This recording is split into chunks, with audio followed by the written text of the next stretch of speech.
దేవునికి స్తోత్రం. మీ అందరికి నా వందనాలు.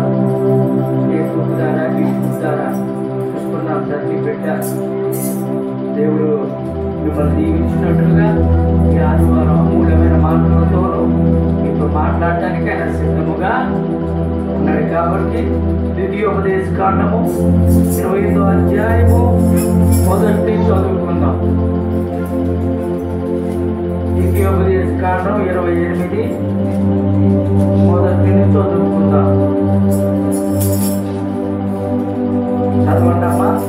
నీ దేవుడు యెహోవా మాటలు శ్రద్ధగా విని నీకు ఆజ్ఞాపించిన ఆజ్ఞలన్నిటినీ అనుసరించి నడుచుకొనిలా నీ దేవుడు యెహోవా భూమిపైన సమస్త జనుల కంటే నిన్ను హెచ్చించును. ఎవరు మాట్లాడతారంటే దేవుడు మరి ఆదివారం రోజు నా ఆజ్ఞను అనుసరించిన ఎడల భూమి మీద ఉన్న సమస్త జనుల కంటే నిన్ను హెచ్చించును. మరి మళ్ళీ హెచ్చించాలంటే మనం మొదటి పాటించాల్సింది ఏంటంటే చెప్పాలి. ద్వితీయోపదేశ కాండము 28 మనం ఏం చేయాలంటే ఆజ్ఞలను పాటించాలంట. చూడండి, ఆజ్ఞలు అనగా నాకే చూడండి, ఆజ్ఞలు అనగా ప్రతి ఆజ్ఞలు అది ఒక రాసింది. అది ఆజ్ఞలు నిర్గమకాండం 20వ అధ్యాయంలో ఆ ఆజ్ఞలు ఉంటాయి. ఏంటంటే ఇది తప్ప వేరొక దేవుడు నీకు ఉండకూడదు. పైన ఆకాశం అంతే కానీ, కింద భూమి అంతే కానీ, భూమి కింద నీటి అంతే కానీ, ఏ రూపమునైనా విగ్రహమునైనా ఇది చేసుకోకూడదు, దానికి సాగిలకూడదు. ఇట్లా ప్రతి ఆజ్ఞలు రాసి ఈ ప్రతి ఆజ్ఞల్లో దాన్ని జరిగించినట్లే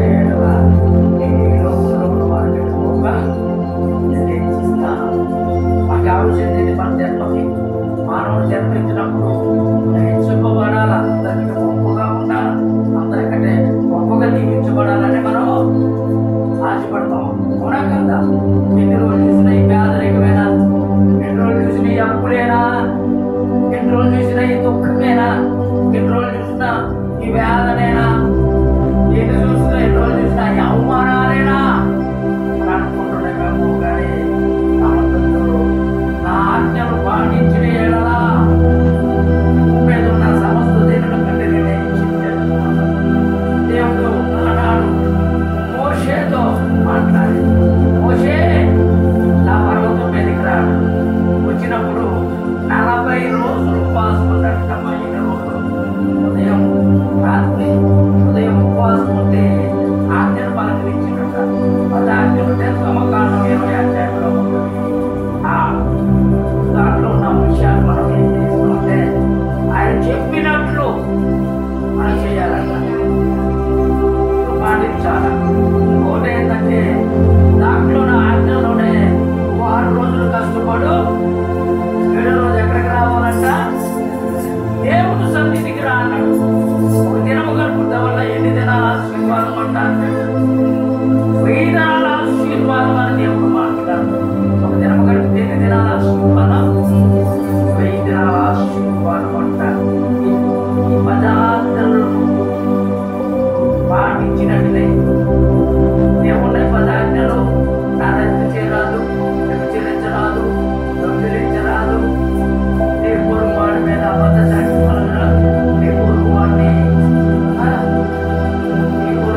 ఉన్న పరిమాణాలు ఇస్తున్నాడు.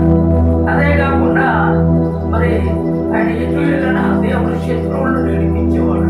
ఏం చేయటం అన్నది ఆయన ఆజ్ఞలు పాటించేవాడు. ఆశపడేవాడట దేవుడు. నేను ఎప్పుడు నీ సన్నిధిలో కనిపించు. ఆయన సన్నిధి ఎక్కడ ఉంటుందట? ఎక్కడ? ఇద్దరు లేదా ముగ్గురు కూడి ఉన్న చోట నేను ఉంటాను అంటాడు. ఆయన సన్నిధి ఎక్కడుంది? ఎక్కడ ఇద్దరు ముగ్గురు ఉందా? మత్తయి సువార్త 18వ అధ్యాయము 19 చదువుతాం. 18 చదవచ్చు. చదవాలా? టక్క చదవాలా? టైం సద్వినియోగం చేసుకోవాలి.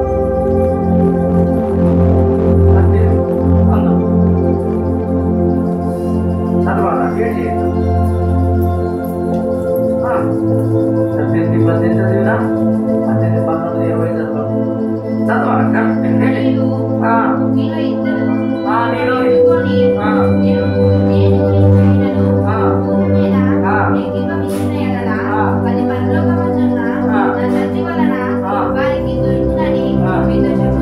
ఎంతమంది రాడు? ఇద్దరు కొడుకులు ప్రార్థన చేసి ఆయన సన్నిధి ఎక్కడ ఉంటుందంటే ఇద్దరు కొడుకులు కాడ. తర్వాత పదవుతుంది అనగా ఇద్దరు ముగ్గురు నా నామములో వారి మధ్యలో ఉంటుందని చెప్పు. ఎంతమంది కావాలంటే దేవుడికి సంఘంలో 100 మంది ఉంటారు. 100 మందిలో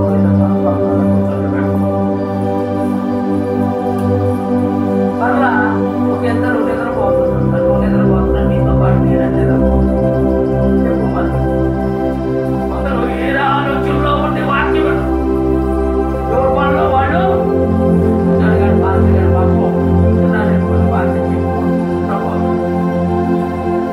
అట్లాగే దేవుడు ఎంతమంది మధ్యలో ఉంటాడంటాడు. ఇద్దరు ప్రార్థన చేసిన వాడు నేను నా ఇంటి వారము యెహోవాను సేవించేదము. వాడు ప్రార్థన చేసిన 50 మంది ఉన్నాము.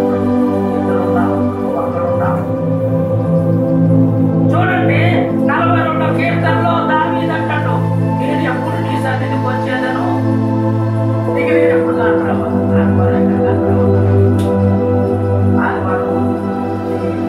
అదే పనులు పెడతాను. మందిరానికి పోకుండా చేస్తుంది. నీకు ఏదైనా ఆశీర్వాదం రాకుండా చేస్తుంది. నీకు దీవెన రాకుండా మనం ఏం చేయాలంటే ఆ రోజు ఎవరు వైపు చూడాలంట? ఈ దావీదు ఎవరు వైపు చూసుకుంటాడు?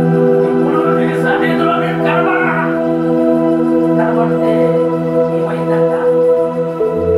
ఏమైంది? ఈ దేవుడు ఇంట్లోనే ఉన్న సమస్త దేవుని కంటే నిన్ను హెచ్చించేదను.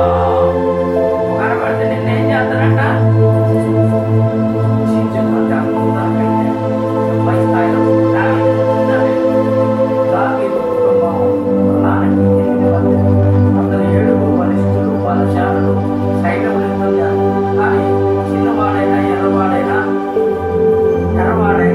అందులో బలహీనుడు అనే గొర్రెలు ఇచ్చి తినాలా?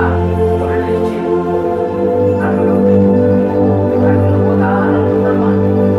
ఆ పచ్చికాయ, ఆ కలెక్కాయ, ఆ గడ్డ, చాలా మంది ఏం చేసేవాడు తెలిసి నిద్రపోయేవాడు కాదు.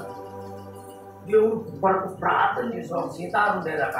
ఆ సితారును వాయించుకుంటా యెహోవా నా కాపరి అని నాకులేమి కలగనుకుంటా పాడేవాడు.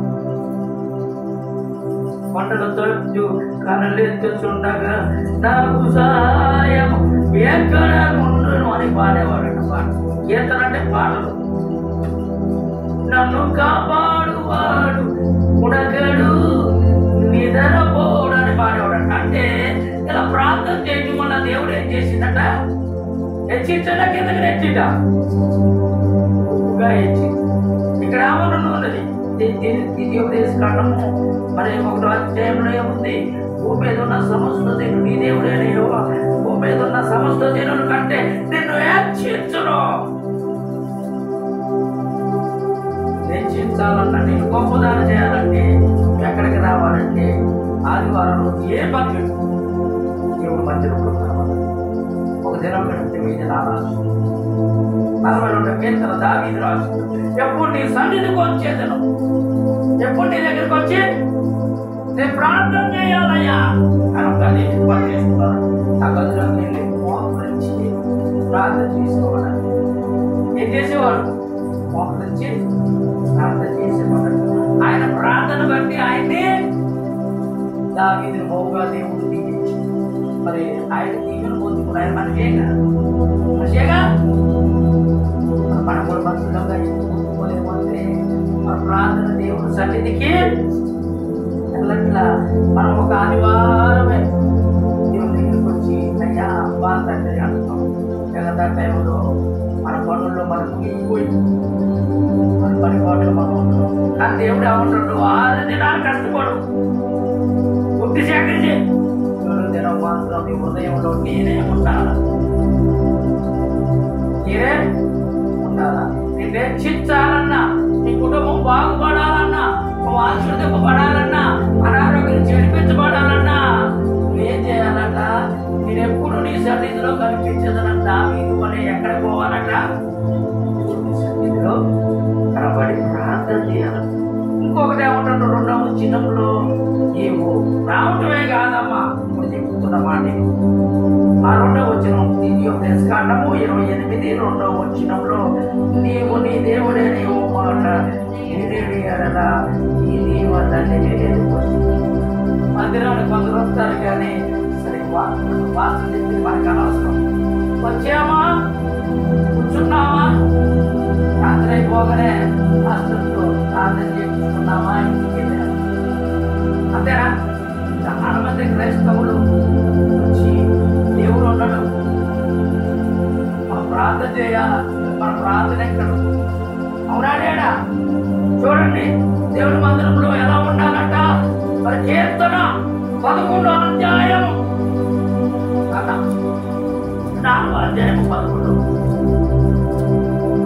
4వ అధ్యాయము 11వ వచనం కీర్తన. మనం ఎలా భయపడాలి, ఎలా ఉండాలి, ఎలా భయపడాలి దేవుడు మందిరం అక్షరంగా ఉండదు.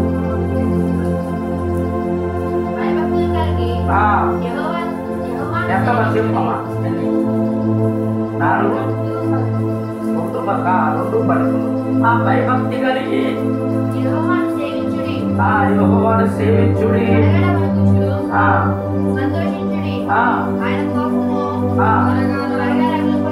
కోపము త్వరగా రగులుకొని. ఎవరు బుద్ధి పెట్టుకోవాలంటే మనం ఆదివారం రోజు తర్వాత యేసయ్యనే కుమారుడు అంటే ఎవరు? నువ్వమ్మా కుమారుడు. ఎలా ఉండాలన్నాను? భయపడాలంటే ఎవరు భయపడరు. దేవుడికి నువ్వు భయపడవా? ఉందా వచ్చిన యేసు ప్రభుతో పాటు 2 సిలువ వేయబడతారు. ఒకరు కుడి వైపు, ఒకరు ఎడవైపు అంటాడు.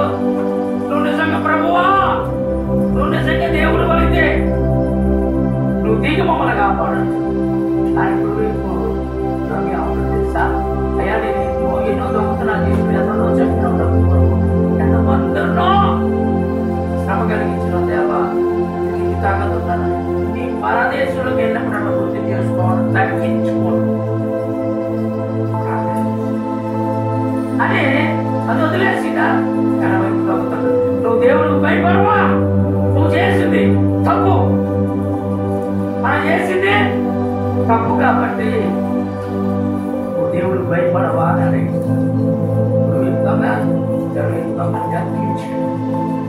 చూడండి. మన ఎవరు భయపడాలట? ఎలా ఉండాలి? గజ గజ ఉడుకుతూ ప్రార్థన చేయాలి. ఎక్కడ ప్రార్థన చేయాలి? దేవుడి సన్నిధి. ఎంతమంది ఉంటే ఎక్కడ? ఇద్దరు ఏకీపించిన ఉంటారు, మరి 2 ఏకీపించిన ఉంటారు. నేను నా కుటుంబం యెహోవాను సేవించిన మరి యెహోషువ అంటాడు. ముందు ప్రార్థించిన మందిర దగ్గరే నీవు ఉంటారని అన్నాడా దేవుడు? 2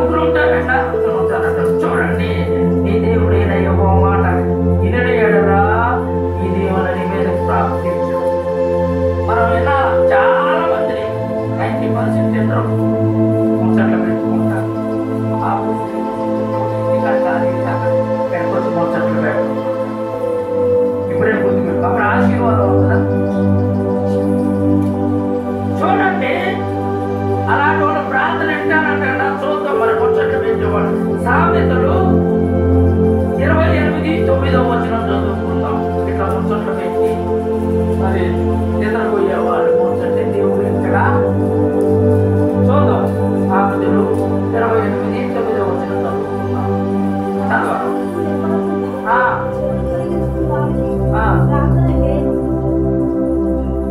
ఏమన్నాడు? హేయము అంటే అసహ్యము అంటే వాడు ప్రార్థించడా? వాక్యం చెప్పే వాక్యం అనకపోతే ఏమవుతుందంట?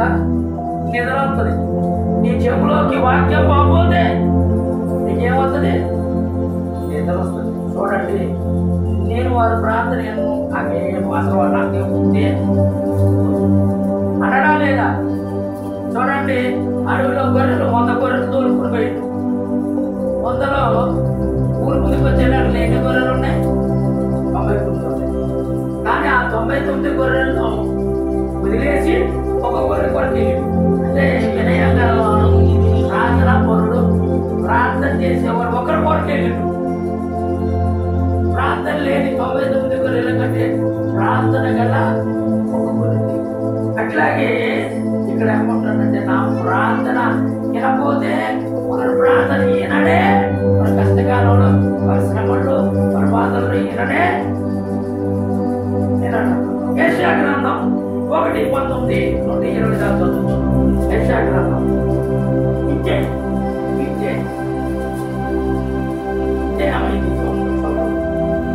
యెషయా 1:19-20 చదువుతాం. 19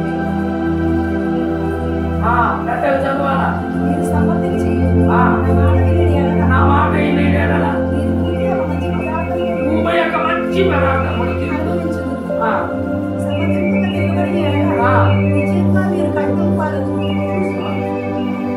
సమృద్ధించి దేవుడు మాట ఇస్తే నీకు సమృద్ధమైన ఆహారం బిర్యానీ పెడతాడు, చేపలు పెడతాడు, మాంసం పెడతాడు. ఎట్లేదా మన అపరాధ సంఘాల్లో మాంసం ఆది కాలంలో పక్షులోనే చేపలుండే సమస్త జీవకోటి నిద్ర పూజించింది. అదొకటే అన్నాడా? మరి కాయగూరలను ఆకుకూరలు కూడా మీకే అన్నాడు. అనడా లేదా? మనిషిని కలగజేయి తలకి అన్నీ కలగజేసి ఇవన్నీ మీకు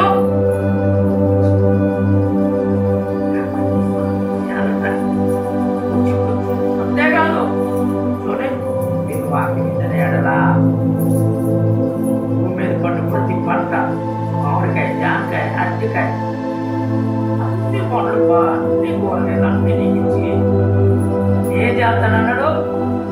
ఏం చేస్తానన్నాడు? చదవాలా చెప్పాలా? ఏం చేస్తానన్నాడు? అనుభవించేదాన్ని తిని సుఖించి ఆనందించి ఈనాడే అక్కడే రాస్తుంది. ఎవరు కట్టం? దేవుడు వాక్యం 2 అంచెలు కట్టం అమ్మా తీసి వదిలేస్తాడు. అందరూ చెట్టు రాక్షస ఇంట్లో ఉన్నప్పుడు ఫలించకపోతే తీసేస్తాడు. తీసి ఎక్కడ పారేస్తాడు? మరి పారేయకుండా ఉండాలంటే నువ్వేం చేయాలా? ఆదివారం వచ్చి ఏం చేయాలా? తీసే మాట ఎవరు అంటే యోహాను సువార్త 1వ వచనం చదువుకుంటా. ఆయన ఎవరు? ఆయన ఎవరు? చదవా. వాక్యం దేవుని వద్ద ఉండను. వాక్యం ఎవరై ఉన్నాడట? దేవుడై ఉన్నాడట. ఈ వాక్యం ఎవరంటే ఇప్పుడు ఈ వాక్యాన్ని వినని ఎడలా నీ ప్రార్థన నేనను, నా మాటను వినపోతే నీ మాట నేను ఒకళ్ళు విన్నావు అనుకో, భూమి మీద పండు ప్రతి ఆహార పదార్థాన్ని పెట్టి నిన్ను దీవిస్తాను అంటాడు. అవునా కాదా? బైబుల్లో ఏది చెబితే అది నమ్మాలి. మనిషి చెప్పేది నమ్మొద్దు, వాక్యం లేకుండా చెప్పేది నమ్మొద్దు. దేవుడు గుర్రం మీద వస్తాడు. దేవుడు గుర్రం మీద వస్తాడు, మేఘారుడై వస్తాడు అని రాయబడింది ప్రకటన. దేవుడు మా దగ్గరికి ఎట్లా వస్తాడు? మేఘాల మీద వస్తాడు, గుర్రాల మీద, గాడిద శోధన మీద రావు. మన వాక్యం ఉన్నదా లేదా చూసుకోవాలి. జనాన్ని జీవితాన్ని నమ్మకూడదు, శాపం. కాబట్టి ఆ వాక్యమైన ఎడలా ఇది ఉపదేశకాండం 28:2 ఉంటుండు. ఈ దీవెనలన్నీ నీకు వచ్చును. ఏ దీవెనలు అంతాయట? 3వ వచనం చదువుకుందాం.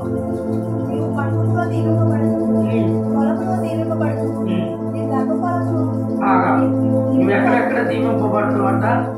పట్టణంలో దీవింపబడతావు, పల్లెల్లో దీవింపబడతావు.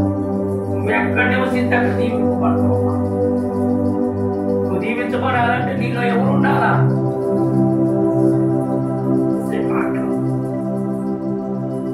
నీ హృదయంలో నా మాటలు పట్టుకో అన్నాడు చాలా చోట్ల. నీ హృదయంలో నా వాక్యం ఉంటుంది. వాక్యం ఎక్కడ ఉండాలంట? వాక్యం ఎక్కడ ఉండాలా? మన యొక్క చూడండి, రోమా పత్రిక 10వ అధ్యాయం 8వ వచనం. 10వ అధ్యాయం 8వ వచనం చదువుకుందాం. సమయాన్ని సద్వినియోగం చేసుకుందాం. రోమా పత్రిక అది మన చెప్పుకుంటుండగా నీ వద్దను, నీ నోటిలోను, నీ హృదయంలోను ఉంటాను. ఎక్కడెక్కడ ఉండాలా? బైబిల్ ఎక్కడ ఉండాలా? మన ఎదల మీద ఉండాలి. సత్తులు బ్యాగులు ఎక్కడ ఉండాలా? అన్నించి ఎక్కడ ఉండాలంట? తర్వాత హృదయ శుద్ధి గలవారు ధన్యులు, వారు దేవుని చూసేదారు. వాటిలో నీలో ఉంది. నువ్వెవరు చూస్తామట? నువ్వు ఫలించాలన్నా, నువ్వు అభివృద్ధి చెందాలన్నా ముందు నీకు వాక్యం హృదయంలో ఉంటే నువ్వు పట్టణంలో దీవింపబడతావు, పల్లెల్లో దీవింపబడతావు, మనలో దీవింపబడతావు అనడా లేదా? అదే 15వ వచనం చదువుకుందాం. అదే 28-15వ వచనం చదువుకుందాం.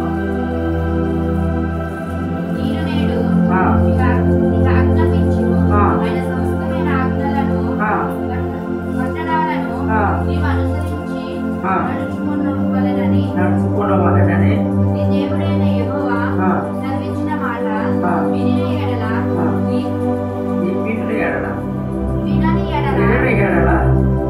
శాపములన్నీ నీ మీద సంభవించును. పట్టణంలో నీవు శిక్షింపబడదు, పొలంలో శిక్షింపబడదు.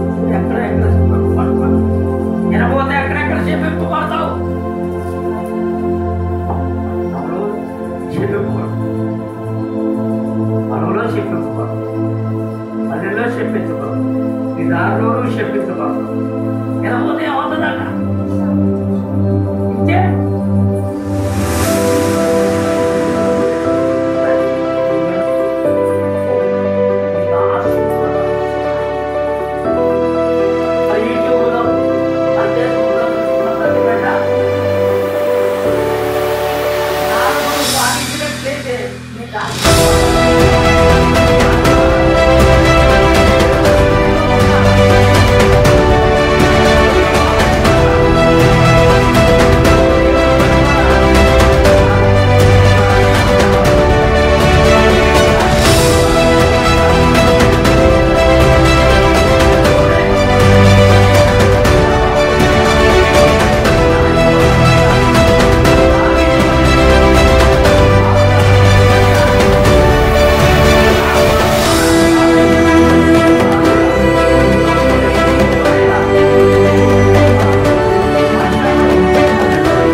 ఏమైనా సమస్యలు కలిగి ఉంటే మా ఫోన్ నెంబర్ 9618563019 ఫోన్ చేయండి.